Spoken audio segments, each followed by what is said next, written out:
I'm working from left to right because I'm a left-handed person and it's the easiest way for me to do it. Notice I've got a nice cushiony glove here. I've got the locker hook threaded with the 1/2 inch blackish fabric cut on the bias, and not a pretty job at that, but it does have a little bit of stretch. Most importantly, it's not going to fray on me. I also have the folded shirt fabric, cut cross grain, miter joined, pressed wrong sides together. The first thing that you'll want to do is open up that hole in this little corner, I knew that was going to fall on the floor, of the canvas, and that's where the porcupine quill comes in really handy. I just want to open it up one more time and just separate as much as I can without straining it too much. So I'm just taking it in and pulling it out. Now you can see I've got a somewhat of a nicer hole there. I have put one strip of the fabric on the locker hook, and I'm going to go down through the hole. I'm going to grab this piece of fabric, and I'm hoping that you can sort of see what's going underneath here, and it doesn't matter which way you hold it, just grab it around the crochet hook part, and you're going to pull it back up through the hole. This is not so much fun. You have to really work at it to get it back up again. Maybe. Yes. Okay. So far, so good. And I did leave a tail. Then the next one, I'm going to dip into the next hole, and I'm going to wrap around the hook and bring it back up. And I didn't pay attention exactly how I wrapped it, but I'll try and wrap the same way for my third stitch.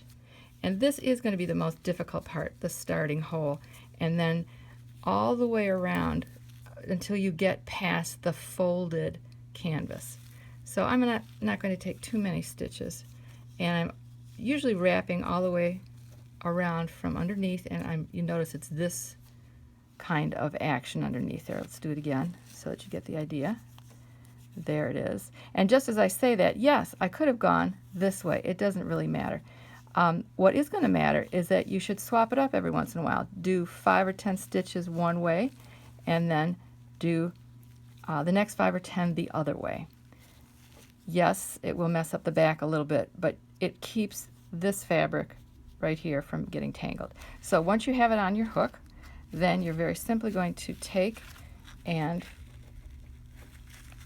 pull the hook through. Now this for me is a two-handed process because I like to load up my locker hook with the very longest piece of fabric possible, because once I run out, then I'm going to have to join it by machine or by hand to make this piece longer. You can't have it indefinitely long as you can the shirt fabric, because that sort of like comes off a spool, so to speak, even though it's coming out of my basket. But this, you can only have as much in your locker hook as you're willing to use as if you were using a threaded needle. You can't have a whole spool threaded onto one needle. You have to be able to lift it and pull it through. Leave a tail, and these tails here, just like the ones from the shirt fabric that went around the very edge, will get woven underneath on the back when we're all done. So leave a tail, and we're ready to do it again. If you have the little boxes on the canvas all lined up nicely when you begin, then this bit is not going to be quite as difficult. So again, I'm going to do that. I'm going to go down like that. And this is it. And over and over and over and over and over and over. It's kind of fun. You can load up the crochet hook, or the locker hook rather, with as many stitches as you want. It's totally up to you. And the more you dig down deep to do that, the more pressure it takes to pull it through, which is not necessarily a bad thing. And it will get much easier once we get out of this folded area on the canvas. Get a good grab here and give it a yank.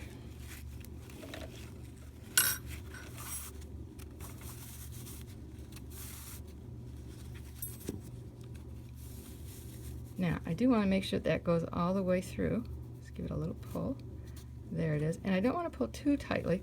And I do want to make sure that this little stitch guy here If I can move over there. Okay, this little guy wants to completely cover it. So I do take my tweezers from time to time and just help adjust that. We're looking good. So far, I think I have locker hooked 2 or 3 lengths of the shirt fabric. I really forgot to keep track, but I'm still on my first length of the black fabric that goes inside. And there's really no point in counting or really keeping track when you're doing this. When you run out of the black, you'll attach more with the sewing machine or by hand. And the same goes for the shirt fabric.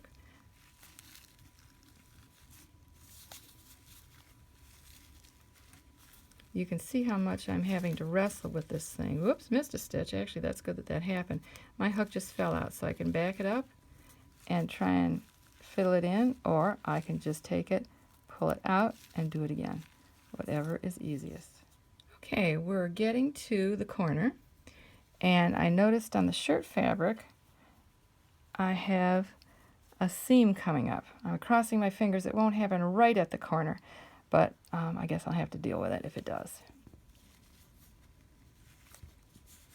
This does eat up quite a lot of shirt fabric.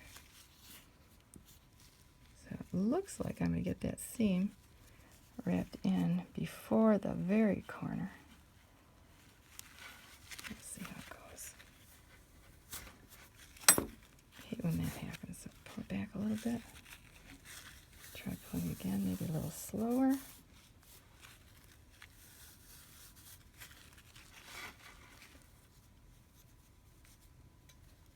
I do like that. Pair of tweezers every once in a while to get everybody lined up. You over there. You too. Okay.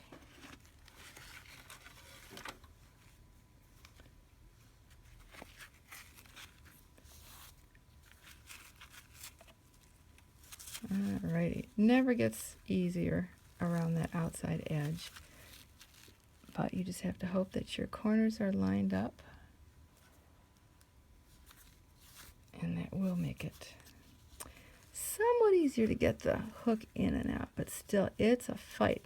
But once you go around a couple times, it really gets easier. All right, this one I think I'm just going to pull 2. Don't hear a lot in there. And then do 1 last stitch in this side at the corner. All right, we missed the seam, yay. Not a lot to grab onto, that's the other issue here.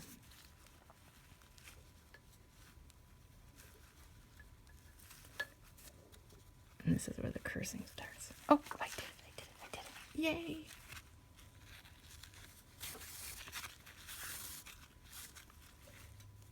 Okay, sitting there good. Now we just rotate that. And we continue on. Next stitch goes in the next box, the next hole.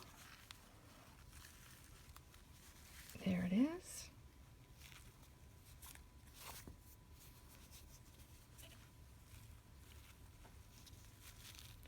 And I'm on a run again. Now when I get to these little tails, I'm going to try and ignore them.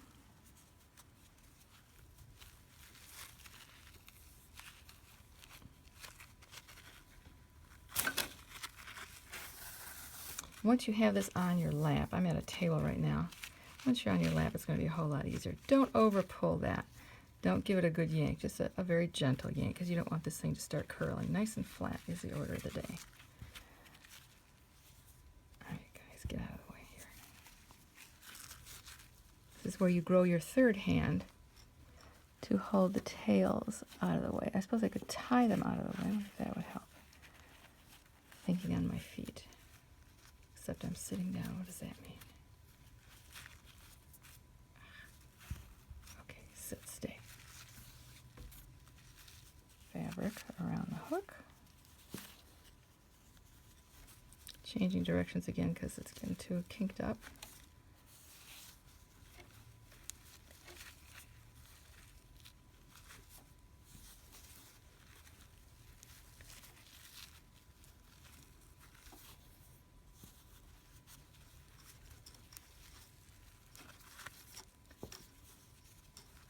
How many stitches should you put on a hook? Don't know. Whatever feels good to you.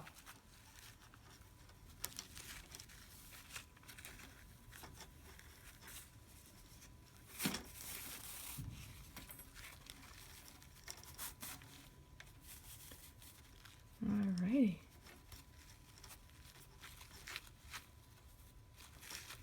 Yeah.